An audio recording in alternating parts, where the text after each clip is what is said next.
Hi guys, નમસ્કાર દોસ્તો. આપણે જીવનમાં સંઘર્ષ તો ઘણા લોકોના જોયા છે.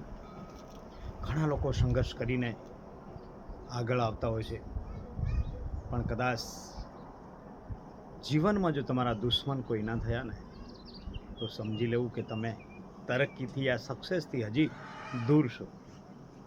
મિત્રો, કોઈ દુશ્મન કરવા એટલે એ વસ્તુ નથી કે કોઈને ગાળો દેવી, કોઈના સાથે ઝઘડો કરવો યા મારામારી કરવી, એ વસ્તુ નથી. જો તમે સાચું બોલશો ને, સારું કરશો, સાચું બોલશો તો લોકોને નથી ગમવાનું.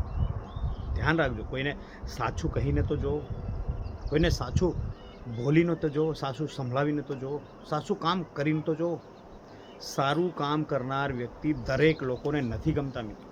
સાચું બોલનાર વ્યક્તિ પણ દરેક લોકોને નથી ગમતા.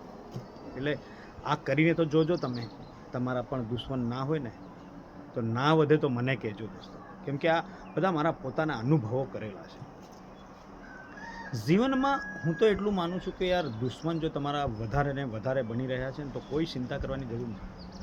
જો દુશ્મન બની રહ્યા છે ને તો તમે કંઈક ખૂબ જ પ્રગતિશીલ કાર્ય કરી રહ્યા છે, ખૂબ સારું કાર્ય કરી રહ્યા છો ને તો જ દુશ્મન. હંમેશા એટલી વાત યાદ રાખજો કે સાચું કામ, કે સાચું બોલનાર અને સારું કરનાર વ્યક્તિના દુશ્મનો ખૂબ વધે છે. અને જો ખૂબ તમારી પ્રશંસા થઈ રહી છે અથવા તો વિરોધ ખૂબ થઈ રહ્યો છે ને તો એ તમારી સક્સેસની નિશાની. આ બંને બાબતમાં તમારી સક્સેસની નિશાની છે. કેમ કે દરેક વસ્તુ તમે સારું કરશો તો દરેક લોકોને નથી ગમવાનું, દરેક લોકો એક્સેપ્ટ તમને નથી કરવાના. એવું નથી કે જે વ્યક્તિ ખોટો છે એનો લોકો વિરોધ કરે, એવું નથી કે જો લોકો ખરાબ કાર્ય કરે છે એનો લોકો વિરોધ કરે છે. વિરોધ સાચા માણસનો પણ થાય છે દોસ્તો, પણ ક્યારે? એના માટે તમારે સચ્ચાઈની લડત લડવી પડશે. એટલે ક્યારે પણ લોકો વિરોધ કરે ને તો એ લોકો પર ફોકસ ના કરવું. મારો કહેવાનો મતલબ, મેન પોઈન્ટ જ આ છે કે લોકો જો તમારો વિરોધ કરી રહ્યા છે ને તો ક્યારે પણ એમના પર ફોકસ ના કરવું, એમના વિરોધને પણ વધાવી લેવું. કેમ વધાવી લેવું?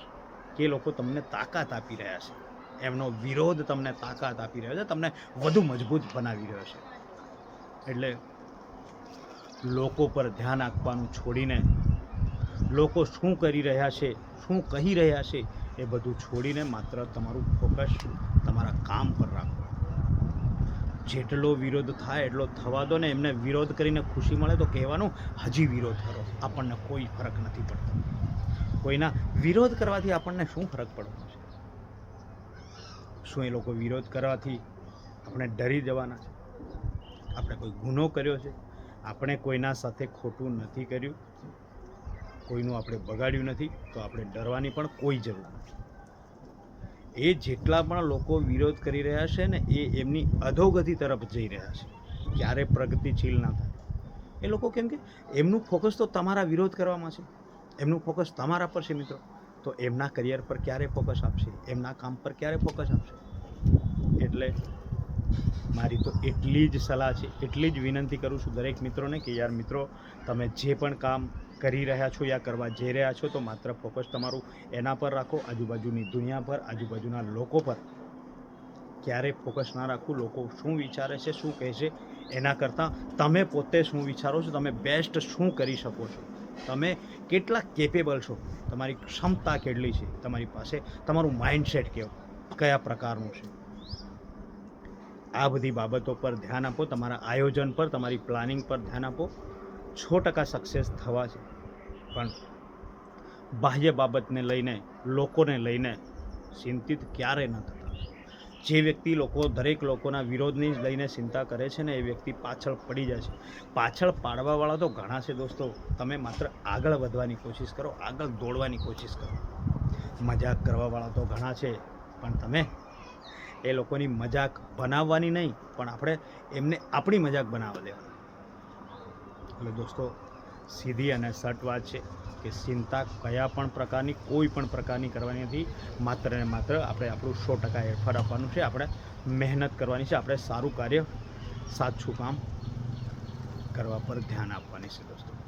મિત્રો, તમને જો મારા આ વિડીયોમાં કંઈક સારું લાગ્યું હોય, કંઈક મોટિવેશન મળ્યું હોય તો મારી આ સુપરસ્ટાર દેશપ્રેમી ચેનલને સબસ્ક્રાઈબ કરો, કેમ કે અવારનવાર મારી આ ચેનલમાં મોટિવેશન વિડીયો આવતા જ રહે છે, જેથી મારી આ ચેનલને લાઇક શેર સબસ્ક્રાઈબ જરૂરથી કરજો મિત્રો.